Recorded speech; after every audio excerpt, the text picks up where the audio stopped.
justamente, existe o caso do adjunto nominal que também tem a preposição, que é o caso apenas das locuções adjetivas, ou seja, grupo de palavras que tem a função de adjetivo, tá?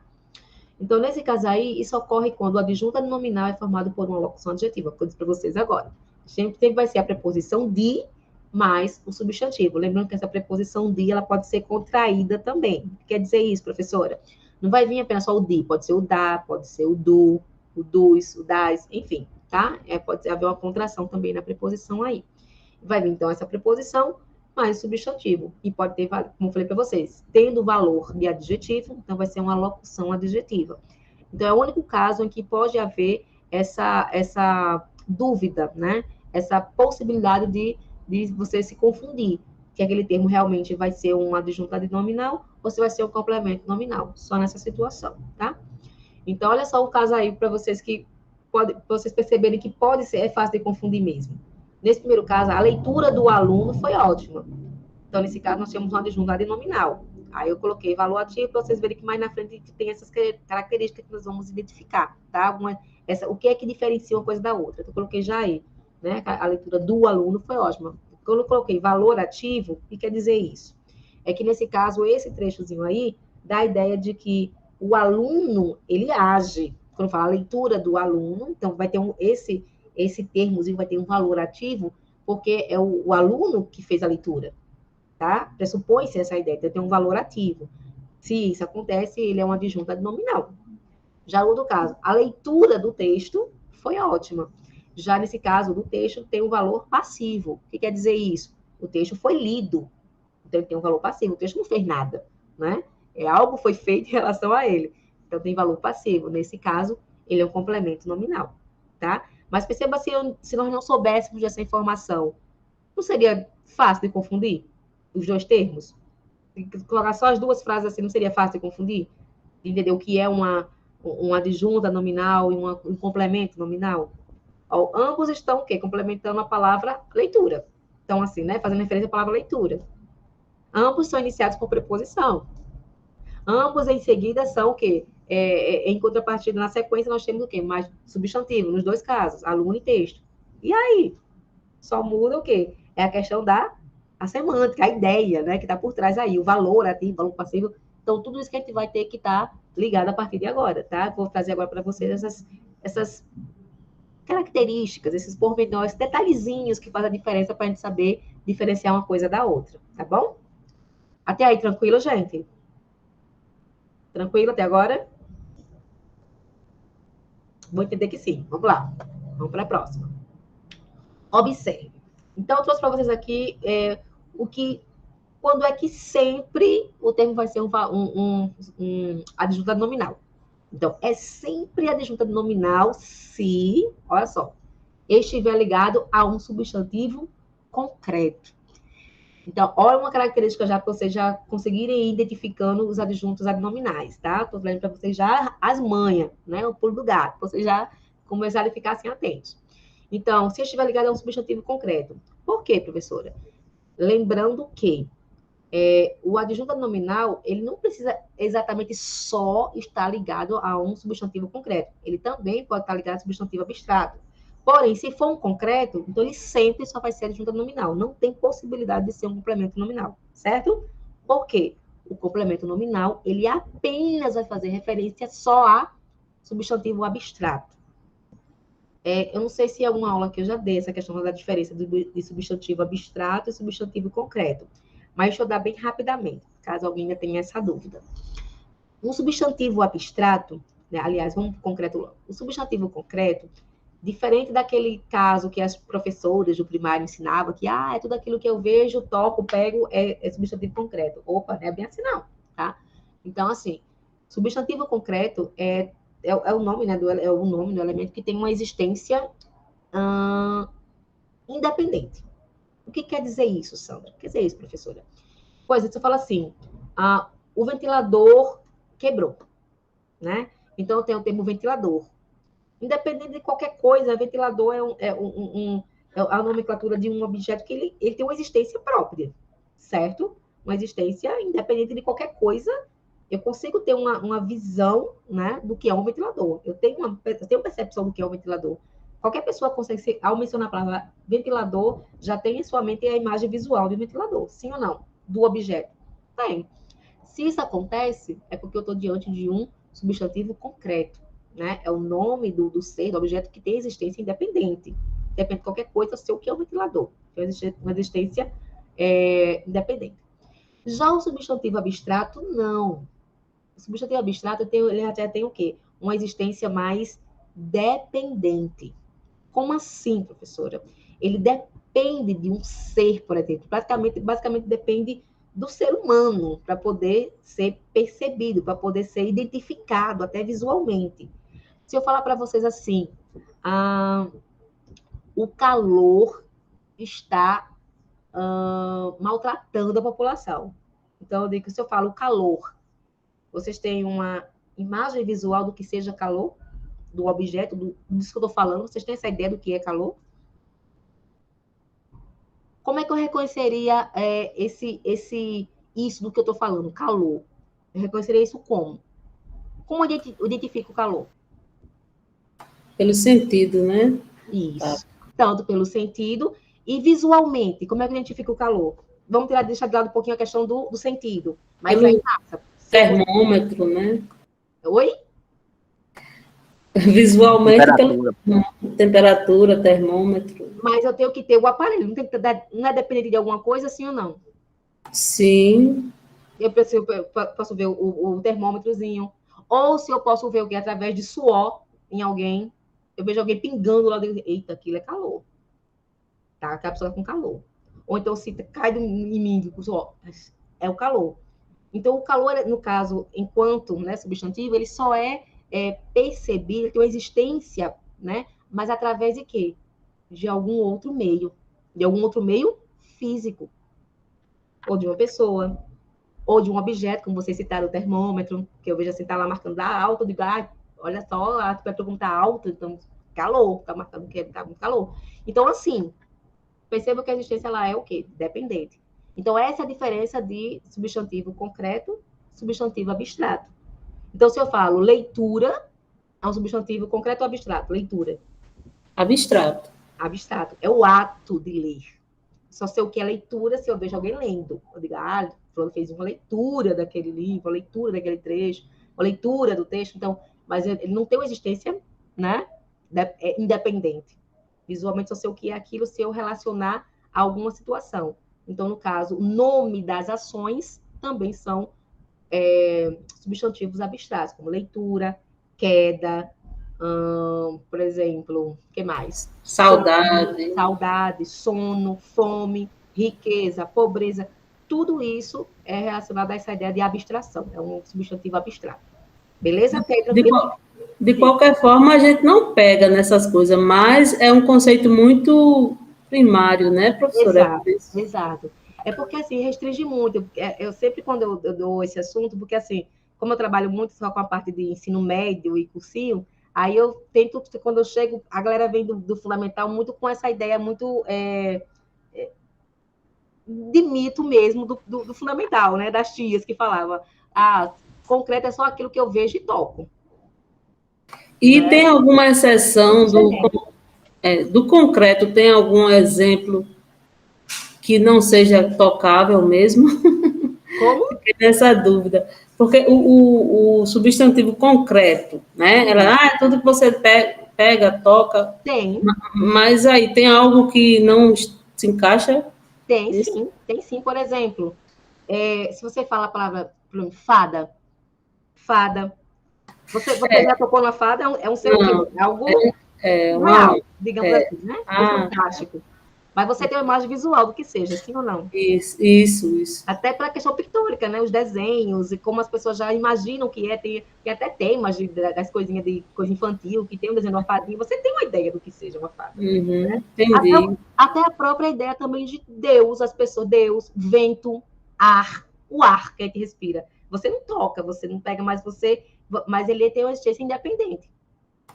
Pois é, então seria concreto, né, no caso? Seria concreto, exatamente.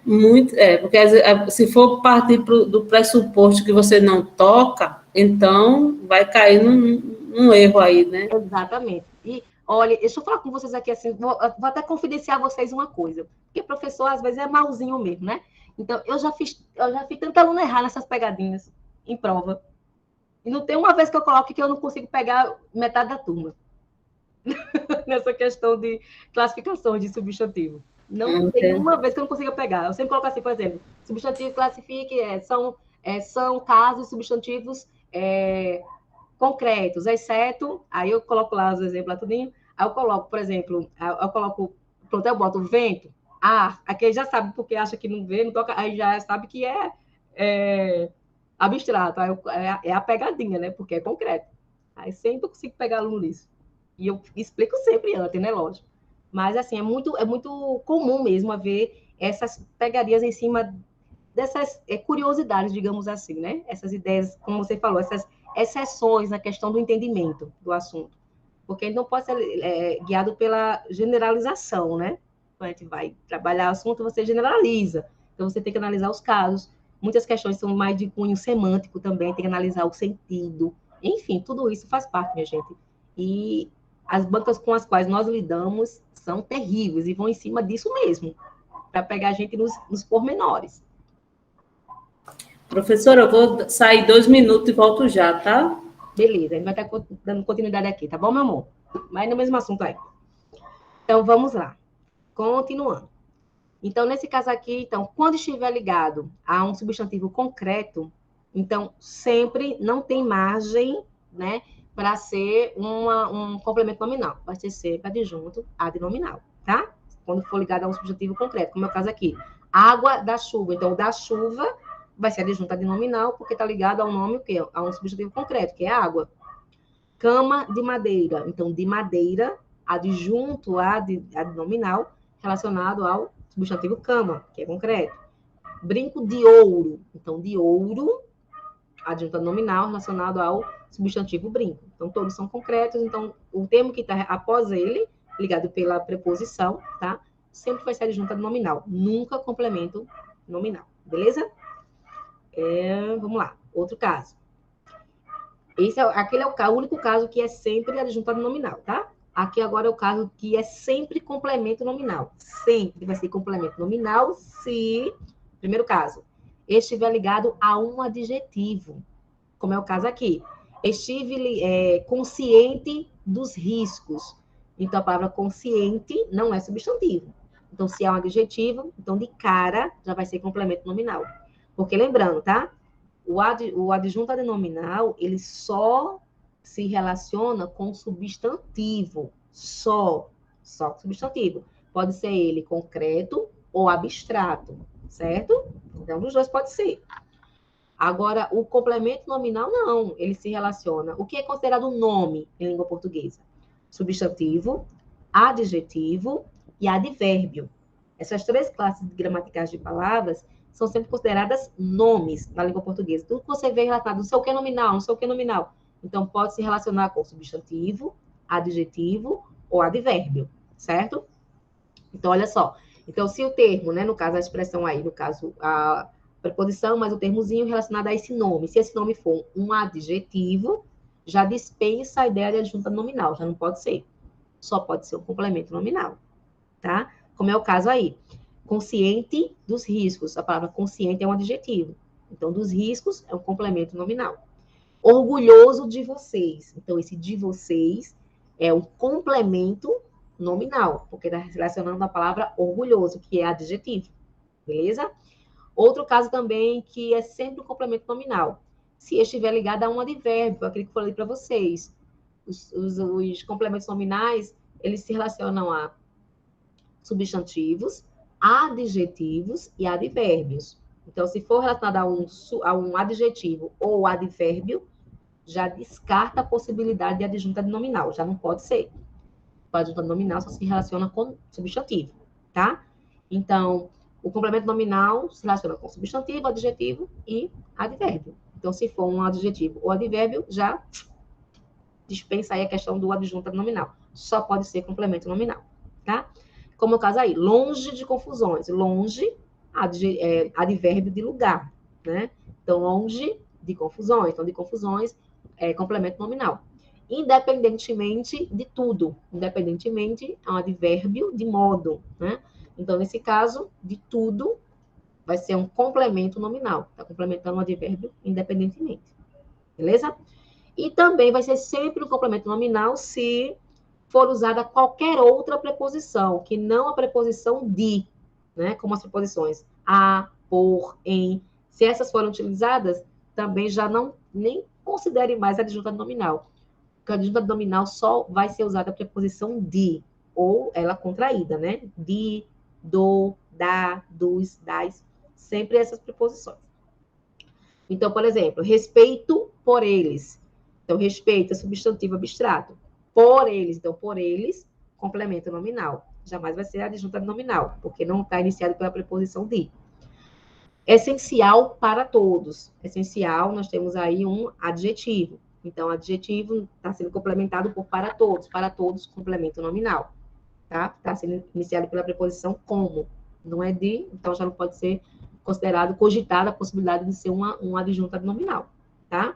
E o outro caso, cuidadoso com o trabalho. Então, cuidadoso, um adjetivo, né? Com o trabalho. Então, com o trabalho, complemento nominal, certo? Foi iniciado com a preposição com. Até aí, tranquilo? Aí é o caso que sempre vai ser complemento nominal. Agora nós vamos ao caso que geralmente que gera mais dúvida, né? No caso, assim, na dúvida entre o complemento nominal e a adjunta nominal, ocorre apenas com a seguinte informação. Então, olha só. A dúvida entre esses dois termos só acontece em uma situação. Quando há a ideia de substantivo abstrato mais preposição de mais um substantivo, né? Como é o caso aquele que eu falei para vocês de leitura, o primeiro exemplo que eu coloquei. Então, se o substantivo é abstrato, e que vai estar sendo ligado a ele, né, o trecho, né, a expressão ligada a ele, vai ser formada por uma preposição, a preposição de, mais outro substantivo, aí é que vai ter essa questão da dúvida. Pode ser uma adjunta nominal ou pode ser um complemento nominal. E agora? Como é que a gente vai distinguir? Como é que a gente vai diferenciar, né? Identificar o tipo de termo que é. Aí tem uma manhãzinha aí para a gente saber, tá? Olha só, nessas situações, a distinção é feita pelo valor ativo ou passivo que o termo apresenta. Eu coloquei no primeiro exemplo, quando citei, né, o primeiro exemplo. O adjunto nominal, ele vai ter sempre valor agente, né? Como se o termo tivesse um valor que é quem age, é quem realiza algo, né? E já o complemento nominal não, tem valor paciente, é o que sofre a ação, é o que passa pela ação, né? Mas não realiza nada, nenhuma ação. Olha só os exemplos. Você verificou o cálculo dos engenheiros?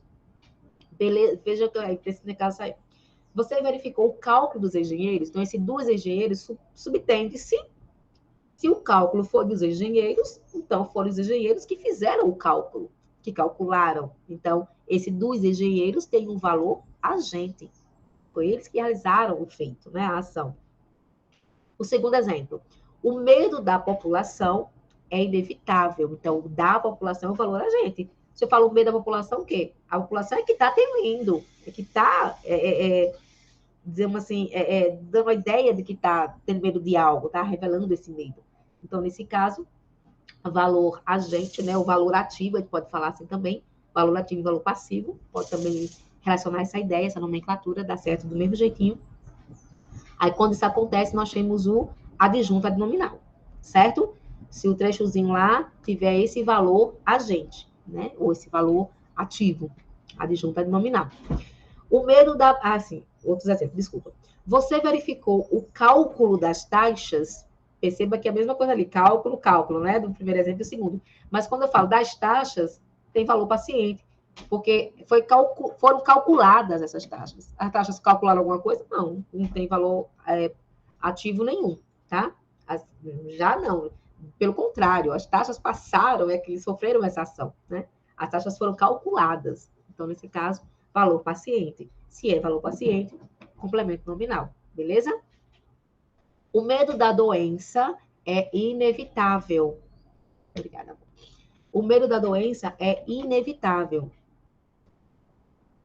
Então, nesse caso aí, da doença, a doença não faz realização nenhuma. mas é o medo que ela proporciona, então é o medo dela, nesse caso, né? Então, nesse caso aí, nós temos